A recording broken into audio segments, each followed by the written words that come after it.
memang keputusan yang sudah dipikirkan ya oleh Mbak Iris dan dengan waktu yang cukup lama ya. Nah kemudian salah satu alasan perceraiannya adalah karena pihak suaminya ya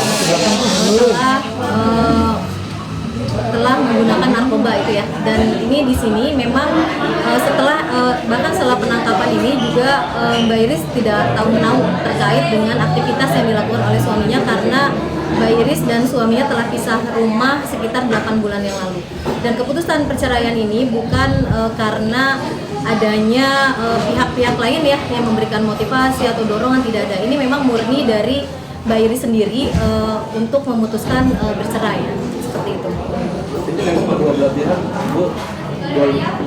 kamar itu sudah menyetujui masalah atau persoalan perceraian ini. Ya, jadi memang sebelum melanjutkan untuk mengajukan gugatan ya perceraian, ini memang sudah ada komunikasi dengan pihak suami, dengan pihak keluarga, dan mereka sudah ada ya obrolan ya, komunikasi terkait akan proses perceraian ini. Jadi ini bukan sesuatu yang akan mengejutkan ya pihak suami, karena tiba-tiba ini nggak dilakukan secara tiba-tiba, karena ini memang melalui komunikasi yang baik dengan pihak suaminya. Jadi ini bukan keputusan yang secara serta-merta atau spontan, ini memang keputusan yang sudah dipikirkan oleh Mbak Iris ya secara lama gitu. Tapi Ibu ada rencana nggak nanti? Nah kalau untuk menjenguk sepertinya saya nggak tahu ya itu apakah akan dilakukan atau tidak oleh Mbak Iris. Tapi untuk sementara sih karena fokus terhadap proses perceraian, jadi Mbak Iris hanya fokus pada prosesnya saja gitu. Tapi kelihatan lebih positif seperti apa sih menjalani ini semua, mungkin lebih mendapatkan kepada ya. kuat juga buat anak-anak Ya, karena memang keputusan bercerai ini juga dilalui dengan tadi ya, dengan sholat, dengan berdoa ya, minta petunjuk ya, agar bisa lebih memantapkan hati ya. Jadi memang karena ini kan bukan keputusan yang mudah ya, tentu saja Mbak Iris juga memikirkan ini secara matang-matang. Dan kemudian terkait dengan positifnya, jadi dari Mbak Iris sendiri kan memang fokus dengan pekerjaannya ya. Jadi bisa dilihat dari Instagramnya, beliau fokus kerja dan fokus untuk mengurus anak-anak.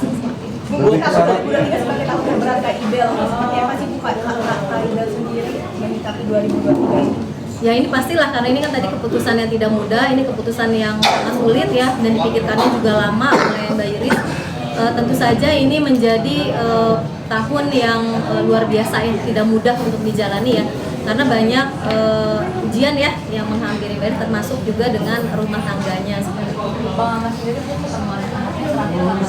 Itu ketemuan terakhir itu hari Minggu ya, itu masih ada ketemuan ya, dan Mbak Iris kan memang membuka peluang ya, atau membuka ruang seluas-luasnya untuk ayahnya bisa ketemu anak-anak.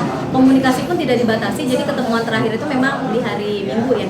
Terus kemudian setelah itu udah sampai hari ini nggak ada lagi ketemuan dengan anak-anak. Untuk anak-anak sendiri beredar di viral di sosial media yang ada percakapan Ibel dengan Amar yang itu saling berebutan mobil, kalau tidak salah itu bisa dibenarkan, itu apa betul suara dari percakapan mereka atau bukan Bu, atau? Nah kalau konteks percakapannya saya nggak terlalu paham ya itu dalam konteks apa ya. Tetapi kalau di dalam gugatan sendiri memang Mbak Iris sama sekali tidak menuntut harta ya. Jadi tidak ada tuntutan terkait harta bersama, dan Mbak Iris juga sekali lagi saya tegaskan tidak menuntut nafkah masa lampau ya. Tetapi yang dituntut adalah nafkah untuk anak ya. Jadi Mbak Iris tidak pernah mempermasalahkan finansial dalam keluarga gitu. Jadi terkait menjawab yang itu ya, dialog yang tersebar itu. Apa aja poin-poin Berarti benar itu Bu, artinya dengan suara Ibel sama si Amar itu? Nah, saya nggak tahu ya kalau itu kebenaran itu suaranya Mbak Iris kah gitu atau bukan itu. Tapi yang pasti sih kalau konteks percakapannya itu memang tidak ada di dalam gugatan. Tidak ada relevansinya ya dengan gugatan. Jadi Mbak Iris memang tidak mengajukan gugatan harta bersama. Oke, isi gugatannya yang pertama adalah tentang perceraian ya, Mbak Iris menuntut perceraian. Terus kemudian yang kedua tentang hak asuh anak ya. Jadi untuk ditetapkan hak asuh anak kepada Mbak Iris sebagai ibunya. Terus kemudian menuntut terkait dengan nafkah anak. Karena itu satu kesatuan ya antara nafkah dan hak asuh anak. Hanya 3 poin saja ya yang dituntut oleh Mbak Iris ya. Jadi selebihnya nggak ada lagi tuntutan apapun termasuk harta ya. Pertanyaan terakhir ya Mas. untuk pertama gimana? Kenapa? Misalnya per bulan. Oh Oh ya, itu nanti tergantung putusan ya, putusan dari pengadilan ya terkait pemberian nafkah itu. Maaf, saya tidak bisa menyebutkan ya, karena ini bagian dari persidangan yang tertutup untuk umum dan kita menghargai terkait itu.